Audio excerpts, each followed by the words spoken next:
நள்ளிரவு 12 மணிக்குள் கிளாம்பாக்கம் பேருந்து நிலையத்திலிருந்து பயணத்தை தொடங்கும் வகையில் பயணிகள் திட்டமிட்டுக் கொள்ள வேண்டும் என அமைச்சர் சிவசங்கர் கேட்டுக் கொண்டுள்ளார்.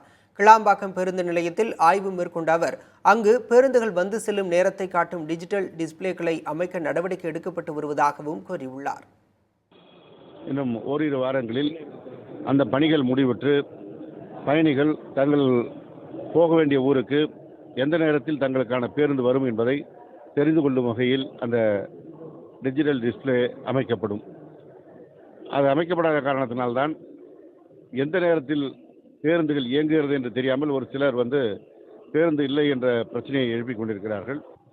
12 மணிக்கு மேல் 4 மணிக்குள்ளாக பேருந்துகளுடைய பயணம் பாதுகாப்பாக பயணிகள் இருக்க வேண்டும் என்பதை கருத்தில் கொண்டு மிக குறைவான பேருந்துகள் தான் இயக்கப்படும். அந்த நேரத்தில் விபத்து ஏற்படும் என்கின்ற காரணத்தினால் கோயம்பேடு பேருந்து நிலையத்திலே இரவு 11 மணிக்கு மேலே அந்த பேருந்துகளுடைய எண்ணிக்கை குறைவாகத்தான் இருக்கும். எனவே பயணிகள் தங்களுடைய பயணத்தை 12 மணிக்குள்ளாக கிளாம்பாக்கம் கலைஞர் நூற்றாண்டு பேருந்து முனையத்திலிருந்து துவக்குவதற்கு திட்டமிட்டுக் கொள்ள வேண்டும் என்று அன்போடு கேட்டுக்கொள்கிறேன்.